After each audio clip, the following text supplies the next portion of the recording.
আমরা এমন এক দেশে বসবাস করছি, কিছু ফেসবুক ইউনিভার্সিটির ছেলে মেয়েরা আছে এমন শেয়ার করে, শুনেও গান শান্তি হয় কিন্তু কিছু সময়ের মধ্যে, কিন্তু পেটে খিদে মরে না। বলে এক ফোনে নাকি মোদিজির এক ফোনে রাশিয়া আর ইউক্রেনের মধ্যে লড়াই বন্ধ হয়ে গেছে। বাহ, আমাদের তাহলে সুপার পাওয়ার আমাদের তো। কিন্তু মোদিজির এক ফোনে আমাদের মণিপুরের জাতিরঙ্গা বন্ধ হচ্ছে না, এটা আমাদের দুর্ভাগ্য। তারা দেখতে পায় রাশিয়া আমেরিকা, তারা গ্লোবালি তারা পৃথিবীর বিভিন্ন দেশ দেখতে পাচ্ছে। আমাদের উত্তরপ্রদেশের, আমাদের উত্তরাখণ্ডে যেভাবে সংখ্যালঘু মুসলমানদের উপর অত্যাচার হচ্ছে, এটা তাদের চোখে আসে না। এরা দেখতে পায় পৃথিবীর বিভিন্ন দেশের লড়াইকে বন্ধ করতে পারে, কিন্তু 1991 ওয়ারশিপ অ্যাক্টকে যারা ভায়োলেট করে মসজিদের সার্ভের নাম করে ওখানকার সংখ্যালঘুদের দ্বারাই প্রশাসনকে কাজে লাগিয়ে সংখ্যালঘু মুসলমানদেরকে বুক থেকে গুলি করে মারলো, তার প্রতিবাদ তাদের চোখে পড়ে না বা এটা তাদের নজরে আসে না।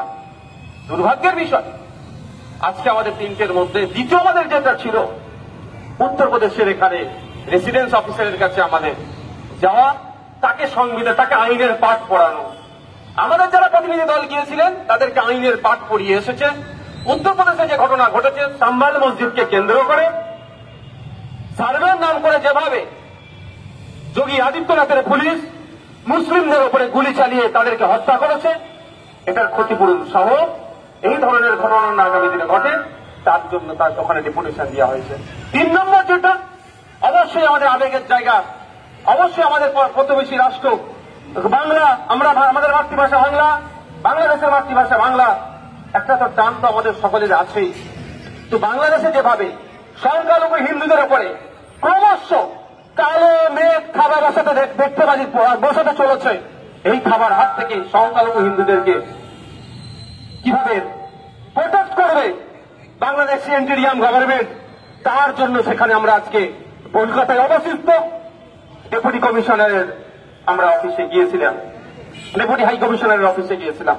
তো যাওয়াকে কেন্দ্র করে জানেন তো কি হয়েছে, সবই বলেছে। আমরা যে অফিসিয়াল যারা ছিলেন তাদের সাথে কথা বলে বেশ কয়েকটা বিষয় আমরা আলোচনা করেছি।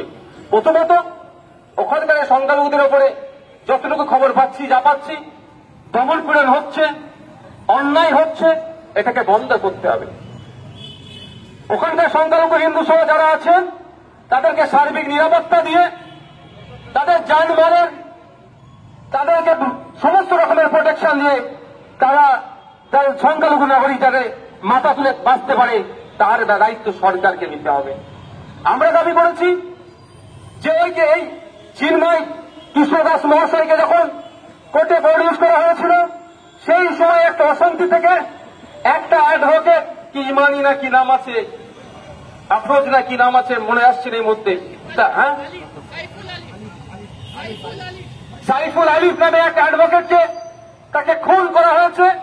কে বা কারা খুন করেছে তাদেরকে চিহ্নিত করে সর্বোচ্চ শাস্তি দিতে হবে। এবং এটাও বলে এসেছি, কারণ আমরা এখানে ভুক্তভোগী, আমরা দেখেছি কিভাবে দমন-পীড়ন চলে, কে খুন করেছে, অন্য নামে মিথ্যা কেস দিয়ে আবার তাদেরকে ফাঁসাই, যাতে না কোনোভাবেই কারো নামে মিথ্যা কেস দিয়ে ফাঁসাই, তাও আমরা ওখানে জানিয়ে এসেছি। আমরা ওখানে জানিয়েছি যে বাংলাদেশের আজকে সকাল থেকে দেখছিলাম যেভাবে আমাদের দেশের জাতীয় পতাকা, ভারতবর্ষের তিরঙ্গা পতাকাকে ওদের কলেজ কিছু শিক্ষা প্রতিষ্ঠানের সামনে রেখে সেখানে পা দিয়ে মেরাচ্ছে, অপমান করছে, অবিলম্বে এটা বন্ধ করতে হবে। এটা বলে এসেছি যে ভারতের মুখে আমাদের মাটিতে ওই দেশের পতাকা শান্তির সাথে উঠছে, আমরা কোনো ডিস্টার্ব করিনি। তা আমাদের পতাকার জন্য, এই পতাকার মানের জন্য, শানের জন্য ব্রিটিশদের পতাকাকে নামিয়ে আমাদের দেশের লাখো লাখো যুবক, ছাত্র যুব মিলে, মহিলা পুরুষ নির্বিশেষে জীবনকে উৎসর্গ করে এই পতাকার সম্মান বাড়িয়েছে, ব্রিটিশ পতাকাকে নামিয়ে আমাদের দেশের তিরঙ্গাকে তুলেছে। আমি বলে এসেছি ওখানকার দায়িত্বশীলদেরকে যে পারলে বাংলাদেশে ওই সমস্ত ছেলেগুলোকে আমাদের গান্ধীপুরী